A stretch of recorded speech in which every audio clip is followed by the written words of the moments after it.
Saya kebetulan S1-nya dapat beasiswa full, terus, kok kayaknya kita hidup kan cuman satu kali ya, Pak, ya, ingin Iya. memberikan sebuah kebermanfaatan untuk orang yang lebih banyak. Jadi bukan hanya kita konsumsi, belanja, beli batik, tapi di sini ada fungsi sosial.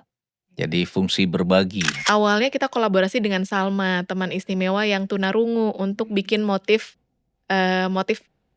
Sashiko-nya ini, Pak. Bandung punya banyak cerita, tapi yang inspiratif hanya ada di Braga 108.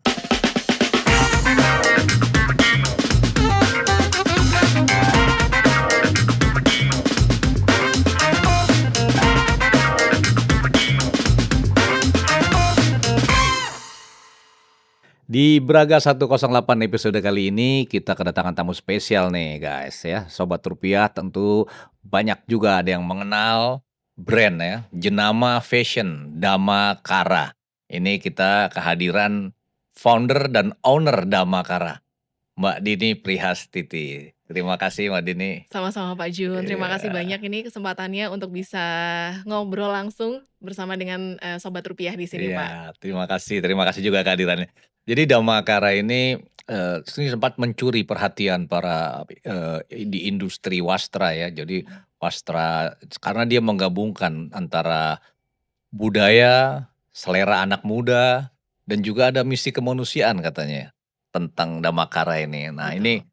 kita mau dengar ceritanya nih, pastinya membangun menjadi jenama yang ternama seperti sekarang ini panjang ceritanya nih.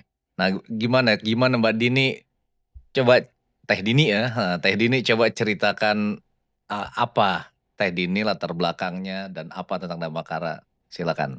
Baik, Damakara ini sendiri kalau boleh jujur awalnya tuh nama kepanjangan anak saya, Pak. Mmm. Damira Maika sama Kanarania. Mhm. Lalu kemudian, Damakara ini awalnya justru saya mulai ketika titik terendah saya. Mhm. Jadi sebelumnya, sebelum berbisnis Damakara, itu Mhm. saya punya usaha.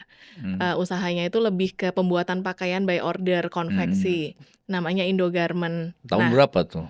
itu sampai sekarang masih ada, tapi memang Mhm. dimulainya oleh suami saya waktu Mhm. tugas kuliah. Tugas kuliah S1, terus kemudian saya sempat kerja dulu, Pak, sebelumnya, Mhm. ikut program manajemen trainee, Mhm. selama kurang lebih 3 tahun, lalu saya sempat resign. Oh gitu. Saya sempat resign karena saya ngerasa, saya kebetulan S1-nya dapat beasiswa full, terus, kok kayaknya kita hidup kan cuman satu kali ya, Pak, ya, ingin Iya. memberikan sebuah kebermanfaatan untuk orang yang lebih Betul banyak gitu. betul. Salah satu cara yang saya lihat waktu itu adalah dengan berbisnis atau berwirausaha, sehingga, waktu itu karir lagi bagus-bagusnya memutuskan untuk resign, pindah ke Mhm. Bandung, ambil kuliah lagi S2.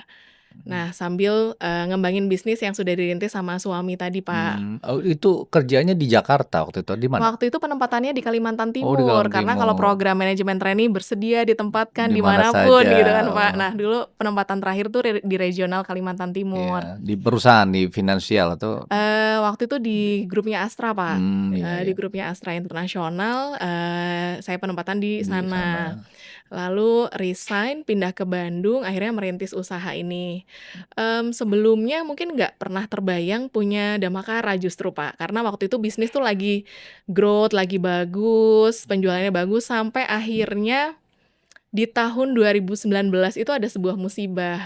Mmm. Jadi kapal yang kami gunakan untuk mengirim barang ke salah Mhm. satu, klien kami, perusahaan tambang di Kalimantan Timur itu, ternyata kapal yang kita gunakan untuk ngirim barang tuh kebakar di Laut Masalembo. Mmm. Dan itu jadi kerugian paling besar selama bisnis, Mhm. gitu. Jadi di titik itu kemudian akhirnya, kayaknya kurang amal deh gitu. Jadi akhirnya sama Iya. suami, "Kayaknya kita kurang amal," karena Iya. mikirnya kalau bajunya, reject misalnya, Pak, Mhm. size-nya salah atau apa gitu kan, oh SOP nih yang perlu Mhm. diperbaiki. Tapi kalau kebakar di laut itu kan sesuatu yang di luar kuasa kita sebagai manusia. Betul. Nah, di situ akhirnya di tahun 2019 kejadiannya, yang akhirnya jadi titik balik saya dan suami untuk, "Yuk kita bikin sebuah bisnis yang bisa memberikan kebermanfaatan untuk orang Mhm. lain." Mmm. Nah, di situ akhirnya, ya karena punya mesin jahit, punya penjahit, kenapa nggak kita bikin brand baju gitu, sesimpel Oke, itu tadinya ya, memulai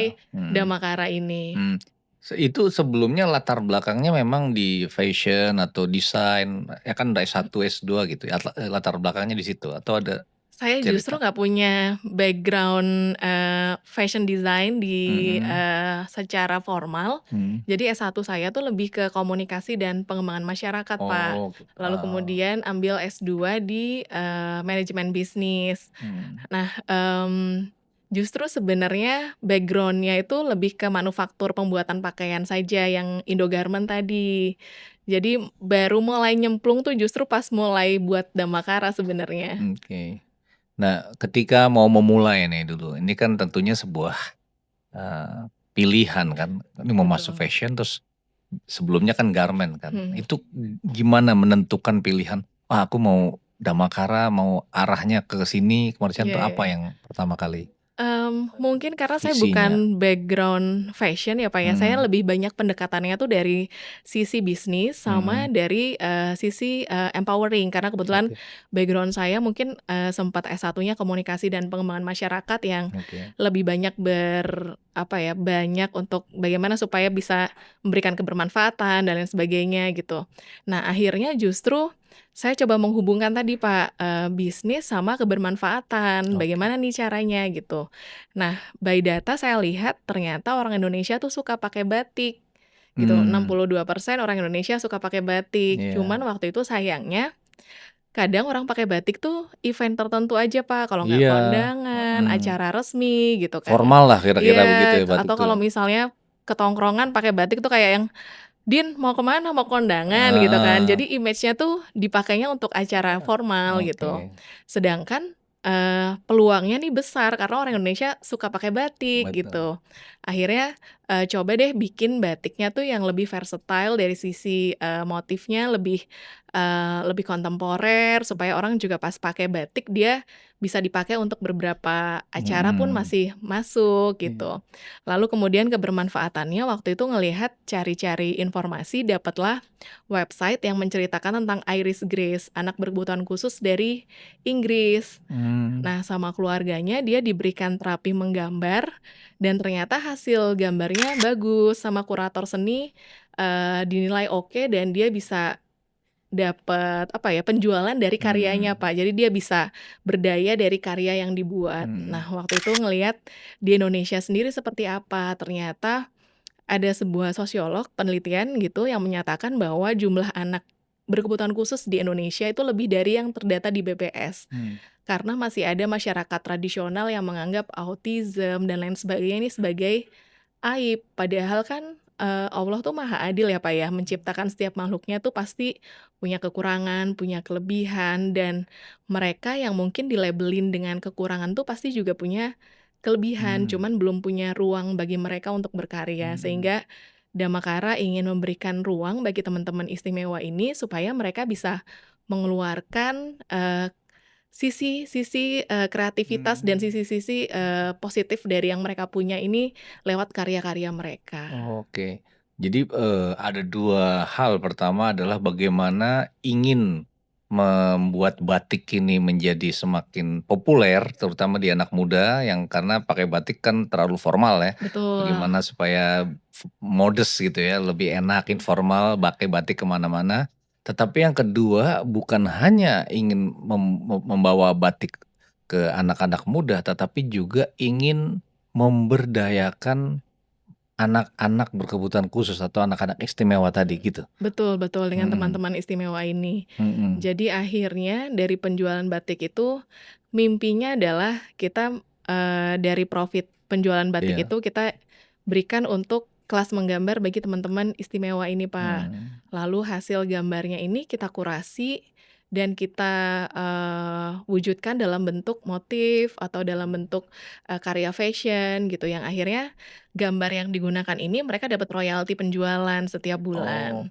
jadi itu awalnya gimana? Apakah, membuka kelas atau apa untuk kepada anak-anak itu, bagaimana? Mereka dikaryakan dalam Mhm. bentuk gambar gitu atau desain atau bagaimana ininya? Waktu itu karena awalnya juga modal terbatas juga ya, Pak, ya. Ya, Jadi waktu itu awalnya kita kolaborasi dengan yayasan yang sudah ada. oke. Jadi di Bandung kita cari yayasan yang memang sudah berfokus sama, memberikan terapi atau memberikan pendampingan dengan teman-teman berkebutuhan khusus. Mhm, Nah, akhirnya datang ke sana sebenarnya menjual mimpi ya, Pak, ya, waktu awal gitu kan. Saya pengennya teman-teman istimewa ini, mereka punya ruang bagi karya-karya mereka untuk menjadi produk gitu. Dan ternyata saya melihat langsung gambar-gambar mereka bagus-bagus, kayak nggak mmm, kepikiran bikin gajah gambar seperti iya ini iya gitu. iya, Jadi di situ akhirnya, wah, Damakara mimpinya adalah next kita pengen punya yayasan yang memang untuk, mendampingi teman-teman istimewa ini berkarya. oke, Jadi memang sebelum mereka akhirnya membuat karya, itu prosesnya cukup panjang. Jadi mhm, kita ingin mereka didampingin dulu, oke, mereka bisa apa namanya, nyaman untuk berkarya, mereka bisa mengeluarkan karya terbaik mereka. Jadi, sebenarnya mungkin part of yang lebih panjangnya itu adalah part, kita mendampingi mereka sampai akhirnya mereka bisa menemukan keistimewaan dari karya mereka nih sebenarnya apa. mmm, Atau, kalau misalnya seorang artis atau artisan tuh kan mereka akhirnya bisa punya keistimewaan iya masing-masing ya, iya Pak, ya, iya, dari karyanya. Ahli di misalnya dibuat sasiko atau mhm jejulujur, ahli di menggambar di media air atau mhm suminagasi, atau mhm yang mana nih yang bisa mhm. jadi, keistimewaan Iya. mereka. Itu ketika awal apa kesulitannya? Kan tiba-tiba datang mau gambar gitu, kan orang mungkin nggak percaya atau Iya seperti apa. iya iya. Gimana bisa mendapatkan trust dari anak-anak itu, bahwa saya bisa dan kemudian nanti, berguna gambarnya gitu gimana? Mau yakinkannya itu kan susah pasti, Pak. Nah, karena saya juga nggak punya background untuk, pembelajaran atau belajar dengan teman-teman istimewa, Mhm, akhirnya masuknya tuh memang akhirnya lewat yayasan yang sudah ada tadi, oke. Pak. Terus, menceritakan tentang model bisnis Damakara nih mau Mmm, seperti apa, lalu kemudian, mmm, tiap bulan itu yang saya lakukan adalah saya memberikan report penjualan Damakara waktu itu ke yayasan, Pak. Karena mhm, saya ada komitmen untuk sebagian dari penjualan itu kita ingin gunakan untuk men-support kelas menggambar di yayasan tersebut, sehingga mhm. anak-anak di sana bisa mendapatkan kelas menggambar ini secara gratis. Oh, Nah, di situ akhirnya saya berikan report di bulan pertama karena penjualannya juga belum banyak, akhirnya yang saya berikan royaltinya masih dikit, Pak, waktu mmm, itu. mhm Nah, justru orang yayasan waktu itu yang meyakinkan mhm. saya bahwa, "Waduh, Pak, maaf ini, nominalnya masih kecil karena penjualan kita selama 1 bulan masih segini."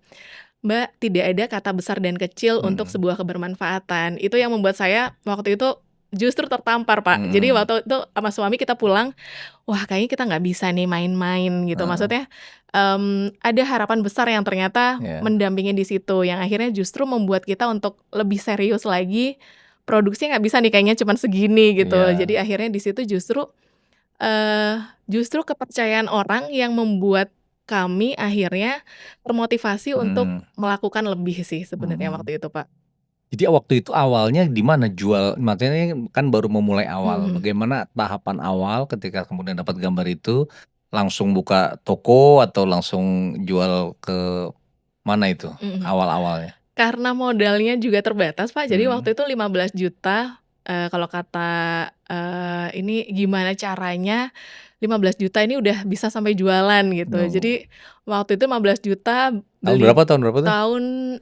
sebenarnya part mulainya tuh akhir 2019, cuman Heeh, launching-nya tuh di Januari 2020. 2020 15 juta ya? 15 juta. Mhm Jadi beli kain yang udah mhm ada, waktu itu beli kain yang sudah ada, kain batik yang udah ada, dengan 15 juta produksi sampai jualan. mhm Kalau nyewa toko, wah, ini kayaknya nggak bisa nih. Jadi mhm, akhirnya waktu itu menggunakan platform yang memang, lebih cost-nya lebih sedikit. Akhirnya mhm. jualannya waktu itu masih fokus di online, Pak, di Oh, awal mula, Damakara dibuat. 2020 kan zaman pandemi tuh kan? Betul, jadi 1, 2 bulan setelah mulai, waktu itu langsung Langsung lockdown ya, pandemi langsung ya? pandemi, betul. Terus bagaimana penjualan pada saat pandemi makin turun kan harus ketemu orang gitu nggak? Nah, kebetulan karena waktu itu kita fokusnya penjualan di online, sedangkan online kan yang salah satu platform yang masih bisa tetap buka, Pak. Mhm. Jadi justru kita waktu itu, akselerasinya justru cepat waktu Oh, Covid itu. justru pada Covid malah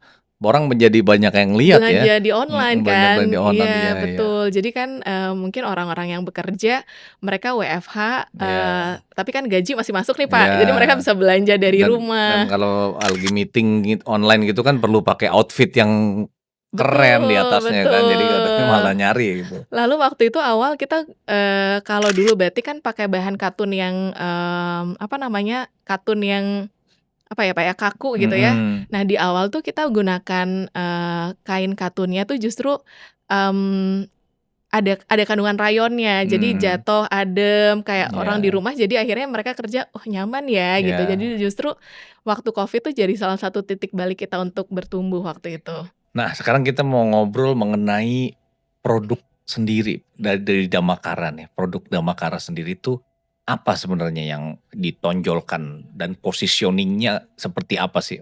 Adanya, Oke, baik. Nah kalau di awal memang kita memposisikan diri itu sebagai brand batik Pak, mhm, karena, ya tadi salah satunya adalah karena keterbatasan modal di awal, jadi kita milih untuk di awal nih kita jangan banyak peluru dulu nih, satu dulu mmm, supaya bisa fokus, mhm, konsumen bisa mengenal, kalau misalnya mau beli batik ingatnya Damakara. mhm, Nah kemudian seiring berjalannya waktu akhirnya kita menambah ke beberapa teknik yang lain. Jadi kalau mhm, misalnya ditanya tentang Damakara sebenarnya kita mengangkat teknik-teknik tradisional. Jadi bukan hanya batik saja saat ini, tapi juga beberapa teknik lain. Jadi misalnya, kayak, seperti outer yang Bapak pakai atau mhm, misalnya kemeja yang mhm, ini, iya, kita mulai pakai teknik sashiko atau jahit jelujur. oke, Jadi kita, memberikan, mengajari ibu-ibu di sekitar untuk mhm, jahit jelujur supaya mereka bisa mendapat pendapatan oke. tambahan gitu. Jadi untuk tadi gambar-gambar sudah melibatkan anak-anak istimewa. Nah, Betul. untuk perajinnya sendiri dari mana? Apakah memberdayakan juga masyarakat atau Betul, kalau untuk pengrajin batik itu memang dibuatnya dengan teknik batik cap. heeh, Lalu untuk beberapa teknik yang kemudian kita kembangkan seperti mhm, yang jahit jelujur, ini jelujur. kita, awalnya kita kolaborasi dengan Salma, teman Oke. istimewa yang tunarungu untuk bikin Mhm, motif, motif sashikonya ini, Pak. iya Lalu iya, kemudian untuk produksinya kan kalau untuk Salma kalau bikin sendiri mungkin output-nya terbatas, iya, sehingga akhirnya kita, memberikan mengajar ibu-ibu di sekitar untuk mereka bikin ik sashiko ikut ini. serta ya dalam Betul. proses produksi ini. Betul, Oke. dan ada ibu-ibu salah satu kampung di Garut juga yang kita berikan, pendampingan, Oh sehingga gitu, produk ini dijahit di Bandung, kita mhm, bawa ke Garut supaya ibu-ibu ini bisa oke, sashiko, terus bawa lagi ke Bandung. Jadi waduh. produknya cukup Jadi jalan-jalan. melewati banyak ini ya. Ya ini kalau sejarahnya batik dulu batik 3 negeri gitu Iya ya, iya, betul, karena Pak. diproduksi dari 3 negeri gitu kan, tapi ini juga luar biasa ya. Nah tadi, fokusnya kepada batik berarti ya, ini batik tetapi yang, ini dengan anak-anak muda. Ini, laki perempuan semua ada modelnya? Awalnya memang perempuan, lalu Mmm, kemudian, ada permintaan juga untuk dari konsumen laki-laki, sehingga mhm, kita, ada satu set juga yang sarimbit keluarga, Pak. Jadi mhm, sekarang ada perempuan, laki-laki, dan anak-anak juga, mmm. gitu. Jadi semua bisa, tapi ciri khasnya nih, ini kebetulan nih kita dibawain nih sama, Teh Dini ya, konsep-konsepnya ini mau warnanya memang, seperti ini atau warna-warni sih kalau udah Damakara tuh? Konsepnya Mhm. kalau saya lihat sih kayaknya kelihatan dark ya, biru, navy, apakah ada filosofinya? Sebenarnya warna-warnanya banyak earth tone, tapi Mhm, memang warna-warna black, navy itu memang warna salah satu warna yang selalu ada dari awal Damakara mhm, muncul. mhm, Lalu kemudian di awal itu kita salah satu yang mempopulerkan warna batik menggunakan terakota dan olive, oke, jadi kita banyak coba untuk mengembangkan warna-warna baru juga mhm. sebenarnya, Pak. Jadi nggak hanya warna navy atau black, tapi beberapa warna yang lain juga kita mulai kembangkan. Jadi mulai macam-macam dan ini kan saya lihat ini boleh dilihat ya, Mbak Teh Dini ya, boleh dilihat ya. Ini modelnya menarik sekali loh. Ini yang desain-desain gini siapa ya? Maksudnya ini kan apa Mbak Dini sendiri? Teh Dini sendiri? Sekarang alhamdulillah ada tim sih, Pak. Jadi Heeh, dibantu juga oleh tim oh, untuk, pengembangan desainnya. ya ini, luar biasa karena model-modelnya tuh juga model-model yang kekinian ya, Ya ini nggak sebenarnya, terlalu kemeja janggan, iya ada aksen janggannya. Sekarang kan iya, janggan jadi salah satu yang populer juga kan, Pak, mhm. gitu. Jadi,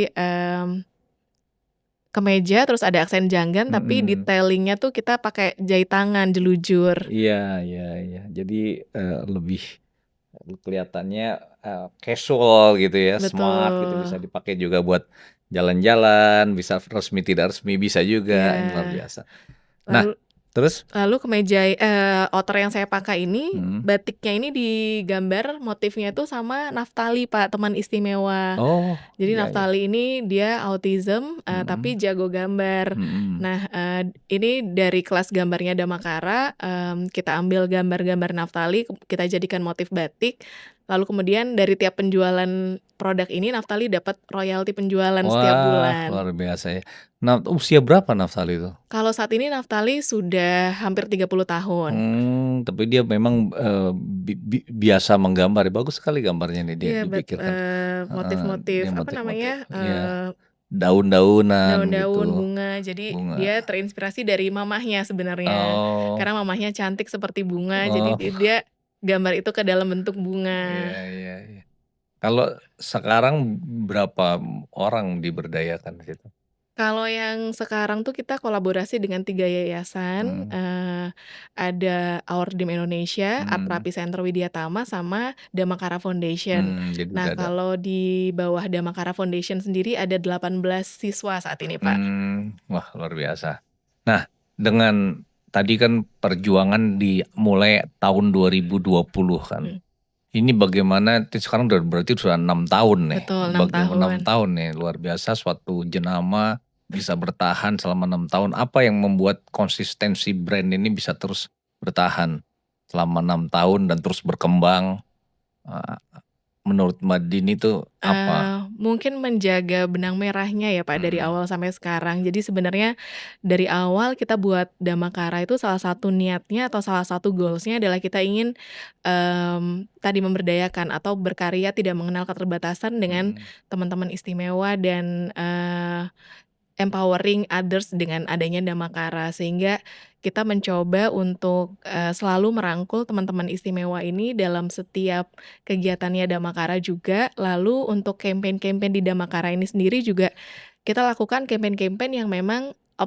observation based campaign. Jadi kita amati sekitar, apa sih yang sebenarnya kita bisa lakukan untuk sekitar kita melalui mhm Damakara ini. mhm. Jadi misalnya ketika kita mau launching produk sarung batik misalnya, Pak, itu kita campaign-nya adalah buy one give one. Jadi, Mmm. tiap satu pembelian sarung itu konsumen turut memberikan satu sarung untuk tunawisma misalnya. Oh, Jadi kita mendapati fakta di Bandung tuh ada beberapa, kalau malam di beberapa titik itu, ada tunawisma yang tidurnya di depan toko atau di oke. depan, cuman beralaskan, apa namanya, Kardus gitu, kardus, heeh. betul. Jadi kita ingin coba hadir di sana. Jadi waktu kita launching sarung, dalam periode tertentu itu, buy one give one. Jadi tiap Mmm. konsumen yang beli satu sarung Damakara itu akan kita berikan satu sarung untuk teman-teman tunawisma, supaya Oh, mereka bisa ya seenggaknya mereka punya selimut untuk iya tidurlah iya dari iya. sarung itu, gitu. Jadi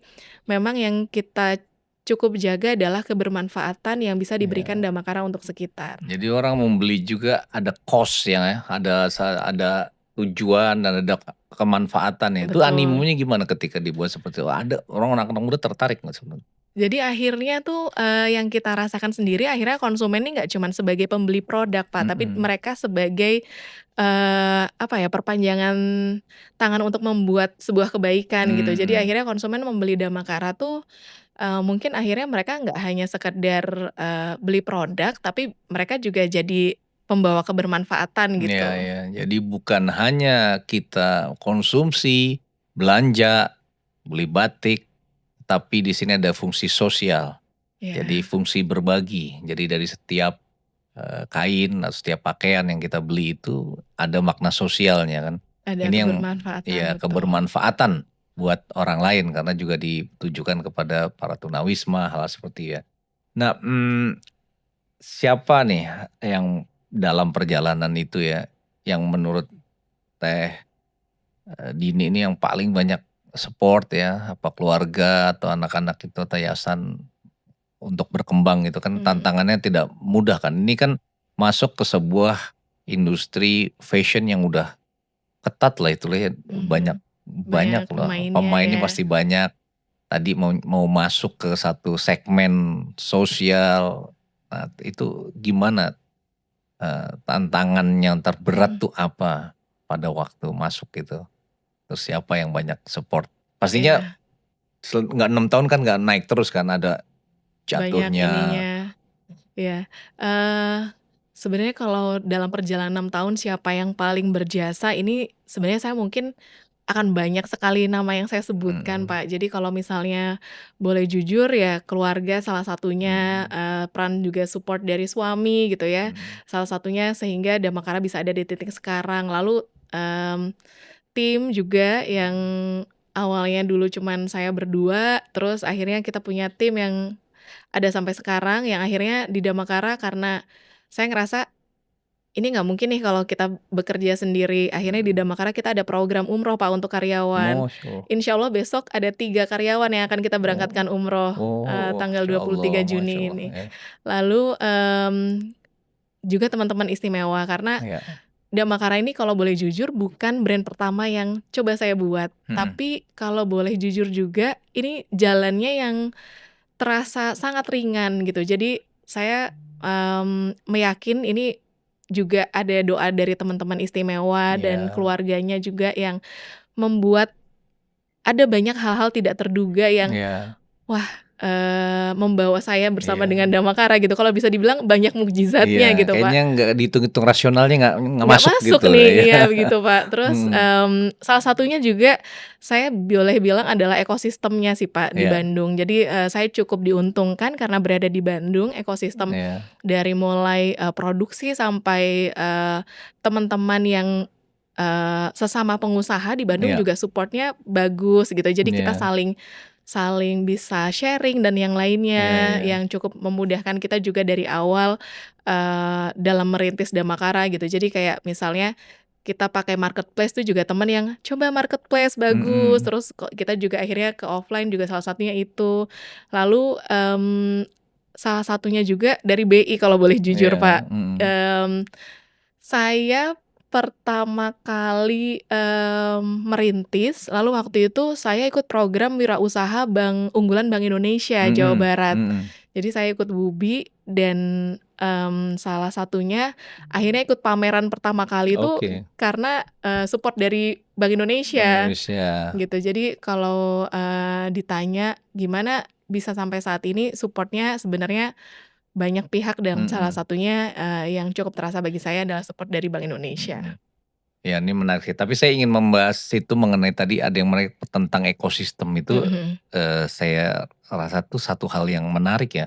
Karena di banyak daerah ya, kebetulan saya juga pergi ke beberapa daerah, memang ekosistem ini penting banget ya. betul. Maksudnya kalau kita punya ide, kita punya kreativitas, tetapi ekosistemnya tidak mendukung, Mhm, agak sulit untuk berkembang dan memang Bandung, Jawa Barat ini, kita lihat ekosistemnya saling support ya. betul, Pak. Baik dari pelaku usaha, pemerintah provinsi, pemerintah daerah, pemerintah kota, dan juga institusi-institusi terkait itu relatif, lebih baik ya kalau dilihat. Ini peran ekosistem ini gimana, bisa dieksplor lagi nggak tadi, Mbak? Iya betul. Jadi misalnya untuk rantai pasok aja, Pak, misalnya. Mhm, Jadi, bagaimana saya akhirnya waktu awal dapat, bahan baku, lalu mhm, kemudian bekerja sama dengan pengrajin untuk mhm, proses produksi batik pertama kali gitu mhm. ya. Ini siapa anak baru, bikin batik, mau custom motifnya gitu, Iya, jadi kalau misalnya tidak ada ekosistem ini mungkin di awal, wah kayaknya mungkin udah nggak jadi duluan nih bikin iya, brand gitu, Pak. Jadi, salah satunya itu. Lalu ekosistem yang lainnya, ya ketika kita mau buat brand salah satunya kan untuk produksinya nih harus punya produksi yang pas ya, Pak, ya, betul. sebagai partnering kita gitu. Jadi bagaimana kemudian mentransfer sebuah ide menjadi produk, itu Iya, juga salah satunya peran ekosistem di sana iya, cukup terasa, signifikan. Karena iya, beberapa waktu lalu saya juga sempat ngobrol sama teman-teman dari luar daerah, juga bilang, "Mbak, saya susah bersaing di online karena saya jahitnya aja udah 250.000 gitu iya, kan." Sedangkan, di Bandung sendiri mungkin, manpower atau SDM untuk iya, itu sangat menunjang dan cukup betul, banyak sekali. betul. Kalau sekarang, itu sudah punya berapa outlet dan bagaimana penjualannya sekarang nih? Kalau sekarang kita penjualan memang online dan offline. Online. Di offline sendiri kita punya 3 store Mmm, punya sendiri, Pak, di Kota Bandung mhm, ketiga-tiganya. Penjualan kita online, ada di website dan itu oke. bisa diakses worldwide, jadi konsumen dari luar negeri juga bisa Oke, transaksi melalui website mhm, kami. Lalu, ada juga marketplace seperti Shopee, TikTok, mhm. Tokopedia, Lazada, Blibli, itu juga kita ada di Oh, sana. jadi luar biasa sekarang sudah merambah bukan hanya di dalam negeri tapi juga luar negeri ya. Kalau Betul. sekarang saya lihat yang outlet deh yang offline ya, kan Mhm. kita kadang-kadang kalau jalan ke Bandung nih sekarang kan, ke Bandung harus kemana gitu kan, Iya iya kadang-kadang ada iya, place to go viral-viral, in Bandung heeh, ya, Pak, where ya. to go, satu hari ke Bandung kemana aja gitu kan. Iya iya. Nah, ini bisa dimasukkan nih terutama buat sobat rupiah yang lagi mau ke Bandung gitu, selain kuliner-kuliner yang viral, mungkin juga bisa lihat Wastara-wastara, modus-modus fashion yang keren-keren di Bandung loh. Nah, di mana aja tuh Teh Dini di Bandung kalau temen-temen mau lihat nih? Untuk sobat rupiah kalau mau jalan-jalan ke Bandung jangan lupa untuk main-main ke store kita, ada 3. Yang pertama ada di Jalan Gandapura nomor 40. Nah, kebetulan Mmm, kalau di Jalan Gandapura ini ada kelas menggambar untuk teman istimewa. Jadi kalau main ke sana bisa sambil ngintip kegiatan mmm, menggambar yang ada di iya iya iya. sana. Lalu ada 2 store lain, ini relatif lebih kecil, ada di Jalan Cihapit dan juga ada di Jalan Ciliwung. Jadi punya 3. Jadi kalau sobat rupiah lagi main ke Bandung bisa mampir ke situ. Nah, dari offline-nya kita ke online, di online ini kan bisa dilihat mancanegara. Ada nggak Mhm. sih pemesan tuh dari luar negeri? Saat ini hampir setiap hari tuh, minimum dari Singapura, Malaysia tuh selalu ada, Pak. Oh ya? Wah, jadi itu berarti bisa sudah termasuk ekspor ini? Mhm, Betul, mhm, jadi, kebetulan juga kita ikut ke beberapa pameran juga, jadi oke. akhirnya kita juga dapat buyer dari, luar Oh, juga, Pak. jadi gimana perasaannya tuh ketika pamerannya udah ke mana aja di luar negeri tuh? Yang sudah pernah itu ke Korea 2 kali, Mhm. ke Jepang, lalu Istanbul, Paris, Wah Singapura, Malaysia, Bangkok. wah ini sudah mendunia ini. Berarti penggunanya sudah banyak dari mancanegara. Alhamdulillah, Pak. Nah gimana, pertama kali ketika dibawa ke luar negeri, terus pertama kali itu langsung laku atau orang masih lihat-lihat atau gimana? Itu Nah, gimana ceritanya waktu? jujur awalnya tuh saya nggak fokus ke market luar, Pak, karena Mhm, masih merasa, wah market Indonesia aja, domestik belum semua, tahu mhm, tentang Damakara mhm, gitu, kayaknya fokus di domestik dulu deh. mhm. Sampai akhirnya waktu itu tahun 2024 dari Bank Indonesia sama dari Kementerian UKM, menghubungi untuk ikut kurasi pameran di luar waktu itu, pameran Oke, dan, fashion show di luar. mhm. Nah, ternyata lulus kurasi dan sedikit nggak nyangka juga sih, Pak. Jadi, Mhm. wah ternyata, bisa ya ikut pameran di luar dan di situ akhirnya kita, dapat buyer dari luar, Itu Pak. ke mana pertama kali? Pertama kali itu ke Paris sama di bulan yang sama tuh ke Paris sama ke Seoul, Pak, Wow, ke Korea. mhm, Nah waktu itu akhirnya cuman kita memang sudah dikasih tahu sebelumnya di mhm. negara itu, dan kita juga riset di negara itu preferensi mereka terhadap fashion seperti apa, Betul, sehingga kita pun bawanya yang sesuai dengan preferensi market sana. masyarakat, Iya betul. betul. Jadi misalnya waktu kita ke Paris, kita akhirnya bawa produknya itu yang kita, warnainnya tuh pakai ampas kopi, Pak, karena mereka kan Mmm, sudah mulai aware terhadap green, iya sustainability ya sustainability, iya heeh, betul. Lalu kalau ke Korea tuh kita bawa yang Sashiko ini mereka suka banget dan iya, kita bawanya waktu itu cuman warna black, navy, sama ivory karena mereka mhm, memang lebih suka warna-warna monoton iya kalau di betul. Korea. Korea, Jepang itu mereka simpel-simpel warnanya. Betul, jadi justru yang warna kalau Damakara kan ada maroon, ada warna mustard, itu nggak Mhm, kita bawa, mhm, iya, karena kita menyesuaikan dengan preferensi negara tersebut. Nah, karena, kita juga waktu itu dapat informasi itu dan coba juga untuk kita sesuaikan produk-produk mhm, yang untuk kita bawa, jadi alhamdulillah penjualannya bagus, iya Pak. oke, Justru di situ yang buka mata kita ternyata, oh ternyata market, luar nih, sangat potensial karena kita jual di sana kan harganya beda dengan di sini, Pak. iya Harganya iya, sudah, kita sesuaikan dengan negara mhm, tersebut gitu. mhm, Jadi akhirnya margin profit-nya lebih nggak terl tebel nih gitu kan. Jadi akhirnya, wah ini, harus jadi salah satu yang kita, pertimbangkan untuk ke Iya, depannya untuk go gitu. internasional ya? Betul, jadi Mhm, ketika ada kesempatan untuk go internasional kita biasanya langsung, "Oke siap, kita iya. akan persiapkan dengan baik." Karena kita nggak pengen cuman sekedar pergi keluar, tapi Iya, kita pengennya juga akhirnya dapat relation, jangka mhm, panjang dari mhm, kita, ke sana. Jadi iya salah iya, satunya tahun kemarin dari Bank Indonesia kita dapat kesempatan ke Istanbul, kita akhirnya dapat buyer salah satunya dari Amerika waktu itu, Pak, mhm, dan masih sampai sekarang. iya. Ya memang, salah satu peran ya Bank Indonesia juga terutama di daerah ini adalah melihat UMKM-UMKM yang Mhm, punya potensi untuk go internasional. mhm, Karena selain dia kuat juga, punya kapabilitas untuk go ekspor ya. Karena go betul. ekspor itu UMKM ketika go ekspor dia bukan hanya, bisa menjual barang keluar gitu kan, tetapi bagaimana juga mendatangkan devisa ya kepada Indonesia ini dan ini salah satu cara menguatkan UMKM-UMKM kita dan banyak negara seperti di Tiongkok, di Jepang. Nah, dari Bank Indonesia sendiri nih, kita sekarang coba ke Bank Indonesia. Bagaimana sih selain tadi ya dukungan diajak, apa saja dukungan dan gimana pertama kali pertemuan dengan Bank Indonesia kok bisa, ketemu terus kemudian bekerja sama gitu? Iya. Nah, kalau ditanya gimana dukungan Bank Indonesia, ini sebenarnya dari awal banget, Pak. Mhm, Jadi waktu awal kita memang, baru online, jadi saya dulu itu, selalu nge-follow dan sampai saya tuh nyalain ini, Pak, nyalain notifikasi kalau misalnya ada postingan baru. mhm, Jadi Bank Indonesia Jawa Barat, terus kementerian dan, semua yang punya program untuk, memfasilitasi UMKM tuh saya ikutin karena saya oke, merasa, seperti gelas kosong mhm. di industri retail, saya juga nggak punya background fashion gitu ya, jadi saya merasa saya harus banyak belajar. Sehingga waktu itu saya banyak ikut dan follow serta menyalakan notifikasi, salah satunya Mhm, adalah Instagram Bank Indonesia Instagram Jawa Jawa Barat, Barat. ya. Nah, jadi ketika ada, waktu itu informasi, open recruitment atau, kurasi untuk wirausaha unggulan Bank Indonesia, saya langsung daftar, Pak. Langsung daftar ya? Iya, Heeh, karena, oh ini salah satu kesempatan bagi saya iya gitu untuk bisa, ya dapat pendampingan dan lain iya, sebagainya. Jadi waktu di awal tahun 2021 kalau nggak salah itu saya akhirnya ikut WUBI, mhm, ikut daftar WUBI dan, jadi 25 besar dan waktu itu jadi top 2-nya, mhm, untuk di WUBI Jabar di angkatan saya waktu itu. Nah, di situ yang membuka saya akhirnya tadi salah satunya dapat fasilitasi karya kreatif Jawa Barat, lalu mmm, dihubungkan dengan, dinas, perdagangan yang ada di Kota Bandung, mhm, lalu dihubungkan dengan, berbagai stakeholder yang lainnya. mhm, Saya ikuti pelatihan-pelatihan yang ada dan, saya coba terapkan langsung di bisnis seperti iya, apa.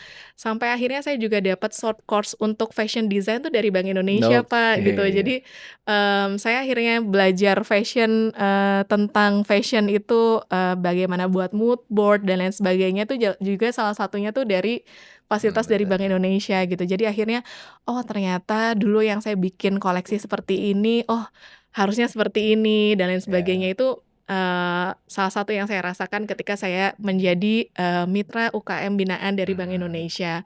Lalu dalam berjalannya waktu kemudian ternyata saya dapat kesempatan untuk ikut Karya Kreatif Indonesia, iya, lalu akhirnya dapat kesempatan untuk pameran dan fashion show di luar negeri. mmm. Jadi, bagaimana jadi kita lihat tadi ya, ini banyak persepsi UMKM-UMKM itu yang melihat kalau jadi binaan Bank Indonesia itu, nanti dikasih duit, terus dikasih ini, ternyata tidak seperti itu kan, tetapi harus peningkatan kapabilitas. Betul, Heeh, justru kalau saya sendiri lebih merasa ini tuh, manfaatnya lebih dari sekedar diberi uang, Pak. Jadi kalau mmm, misalnya itu kan kita semacam diberi ini ya, Pak, ya, umpan ya, diberi iya bukan diberi ikan, tapi kita iya, diberi kailnya nih sama diberi alat pancingnya, supaya mmm, kita nggak cuman bisa dapat ikan satu kali, iya tapi dapatnya jangka iya, panjang gitu. Jadi justru yang menurut saya, apa ya, terasa di saya pribadi mhm. selama dari awal membangun Damakara justru ini yang sangat, Yang sangat dibutuhkan ya. iya betul, Jadi memang kurasi itu menjadi penting karena juga Bank Indonesia itu melihat ini kira-kira punya potensi mhm, atau baru ide-ide saja gitu kan mhm, atau memang sudah bisa berkembang menjadi ekspor atau bisa berkembang menjadi semakin besar gitu kan. Nah dari betul, kurasi itulah kemudian Bank Indonesia memberikan, peningkatan kapasitas ya. Betul. Peningkatan kapasitas tadi diajarin cara desain, diajarin cara tadi seperti itu salah satu upaya Bank Indonesia dalam mendorong UMKM dan ini persepsi ini yang perlu kita jelaskan ke para pelaku UMKM dan salah satunya tadi kita lihat Damakara bisa besar dengan, dukungan kemitraan dengan Bank Indonesia. Nah kalau ke depan sendiri sekarang melihat ke depan nih, Teh Dini, modest fashion ini ada yang berpikir ini cuman sesaat aja, Mhm. potensinya nggak terlalu gede. Menurut Teh Dini sendiri gimana nih, pasar ke depan dari Mhm. modest fashion ini? Kalau saya lihat sebenarnya, pasarnya sangat besar peluangnya Mhm, dan, terus berkembang karena ini kan sebenarnya modest fashion tuh sebuah tren ya, Pak, ya. mhm. Jadi bukan hanya sekedar modest fashion sama dengan baju muslim, tapi sebenarnya modest fashion tuh kan, pakaian yang, sopan, lebih tertutup dan ini tuh jadi salah satu, ke depannya sebuah tren yang Mhm. baik karena ketika, sebuah, brand atau sebuah, industri fashion dia melihat modest fashion dan mengembangkan ini itu kan dari mulai, pembuatan pakaian sampai akhirnya itu mengikuti kaidah-kaidah modest fashion Iya. untuk, usaha yang jujur dan ini itu semua kan diterapkan di dalam prosesnya. Jadi bukan hanya sekedar koleksinya harus tertutup, tapi juga Mhm. dalam proses produksi dan proses, di dalamnya itu kan harus mengikuti kaidah-kaidah itu ya, Kaidah-kaidah apa namanya, eee, kebermanfaatan dan lain pemanfaatan, sebagainya sustenabilitas juga, hal sustainability-nya. seperti itu. Oke tadi, banyak sekali memang dukungan ya dari Bank Mhm, Indonesia dan juga ekosistem tadi udah diceritakan. Ada nggak, masukan-masukan ke depan gimana kira-kira, pemerintah maupun Bank Indonesia atau siapa pihak-pihak terkait untuk mhm. terus mendukung ini? Oke, mungkin untuk UMKM di Jawa Barat khususnya Mhm, Bandung mungkin ya, Pak, ya. Jadi mungkin bisa, mengembangkan area yang, jadi satu distrik khusus. Jadi kalau mhm, misalnya contohnya misalnya di Seoul itu kan ada Itaewon, mhm. ada, terus ada beberapa Oh tempat-tempat yang iya. kayak, "Oh saya harus ke sana." Padahal sebenarnya di situ, sebenarnya wisatanya cuman belanja Iya gitu ya. iya. Tapi brand, lokal sama brand internasional tuh di satu tempat yang Oke sama gitu. Jadi akhirnya, semacam brand lokal dan brand internasional ini punya kedudukan yang setara, oke. gitu. Jadi, alangkah baiknya misalnya di Bandung, mungkin bukan hanya Braga, bukan hanya, apa namanya, satu tempat atau Iya. Ciliwung atau mana, tapi akhirnya ada distrik-distrik yang memungkinkan untuk, oh wisatawan luar negeri kalau pengen tahu lokal brand Bandung yang apa namanya, Mhm, oke nih mhm. harus mainnya ke Iya daerah iya mana saja iya. untuk belanja gitu. Ya kayak zaman dulu tuh kan kalau beli jeans, udah yang pelas Di begitu Ciampelas, ya, heeh. betul Jadi gitu, ini kayaknya memang idenya bagus sekali nih, kita satu distrik ya, satu distrik, jenama-jenama Bandung gitu yang mhm. kenal. Kalau sekarang kan akhirnya, brand nih sewa sendiri tempat di Iya mana iya akhirnya kantong-kantongnya nih cukup luas, iya, Pak. Jadi betul. ada baiknya juga kalau misalnya ada beberapa kantong yang memang dijadikan salah satu wajahnya Bandung sebagai Oke, salah satu fokus, oh untuk, distrik wanita nih ke mana, iya, distrik oke, laki-laki nih di mana gitu. Jadi tapi ada beberapa brand yang memang internasional, skala iya. nasional, dan skala lokal. Jadi akhirnya Wah wah, brand-brand lokal juga jadi akhirnya ikut semua ya. iya, jadi akhirnya brand lokal juga naik nih, Iya apa namanya, secara iya. positioning-nya. Saya rasa ide yang bagus sekali ini, ide yang sangat bagus dan, mudah-mudahan nanti bisa ditindaklanjuti ya dan salah satu Mhm, yang kita lakukan di awal-awal ini mungkin dengan karya kreatif Jawa Barat ya, yaitu betul. mungkin satu distrik lah, khusus Betul betul. satu 3 hari mungkin untuk sementara memang dibuat seperti itu, 3 hari satu distrik itu produk-produk, karya-karya, jenama-jenama binaan mitra Bank Indonesia yang dari Betul. Jawa Barat ya, ini salah satu. Nanti di KKJ ikut juga apa? Insyaallah akan ikut Insya juga, Allah ikut ya, pameran dan juga fashion show nanti, Fashion Pak. show. Jadi setiap tahun rutin ada karya kreatif Jawa Barat di Bandung ini ya. Jadi silakan kawan-kawan hadir untuk tahun 2026 ini di, Trans Studio Mall ya, tanggal 26 sampai 28 saksikan bisa nonton juga nanti Damakara ada di sana. Makasih teh. Iya, nanti ada, penawaran spesial dan ada juga produk baru khusus di KKJ, Pak, dari Oh Damakara. gitu, aduh seru. Jangan lupa datang ke KKJ. Sebelum kita menutup nih ada pesan nggak nih, Teh Dini kepada para pelaku-pelaku anak muda yang baru mulai atau yang baru mempunyai ide. Tentunya menjadi besar, menjadi punya jenama yang bisa go global ini jangan dilihat ujungnya aja. kayak sekarang udah besar di mana-mana, tetapi tentu perjalanannya panjang. Ada nggak pesan kepada adik-adik yang ingin memulai usaha? Untuk teman-teman, yang sedang memulai usaha atau sedang punya ide dan ingin mewujudkannya, start dari small itu nggak ada salahnya, mulai dari sekarang, mulai dari sekecil apapun yang bisa kita lakukan, terus konsisten dan sebuah bisnis yang hanya berfokus pada keuntungan atau uang itu biasanya akan bertahan selama tren itu masih ada. Tapi kalau sebuah bisnis kita jalankan dengan ada, fokus pada kebermanfaatan, itu akan bisa terus langgeng selama kebermanfaatan atau manfaatnya bisa terus dilaksanakan atau dirasakan oleh orang lain. Jadi bukan hanya sekedar fokus pada nilai rupiah atau uangnya atau untungnya saja, tapi mungkin bisa juga kita fokus pada apa yang bisa kita lakukan atau manfaat apa yang bisa kita berikan dengan bisnis yang kita jalankan, itu rasanya akan lebih mudah jalannya dan lebih, mudah langkahnya, gitu. Jadi tetap semangat untuk teman-teman semuanya. Terima kasih Teh Dini untuk sharingnya. Damakara ya, do it with heart katanya. Jadi melakukan itu sesuatu dari hati.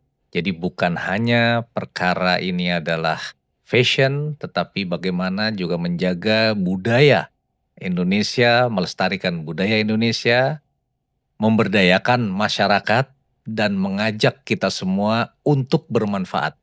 Jadi fashion ini juga punya nilai-nilai kemanusiaan.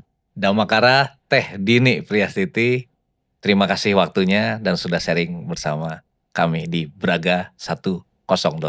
Terima kasih Teh Terima kasih Dini banyak atas Pak Jun, waktunya. terima kasih Terima kasih banyak. banyak. Bandung punya banyak cerita, tapi yang inspiratif hanya ada di Braga 108.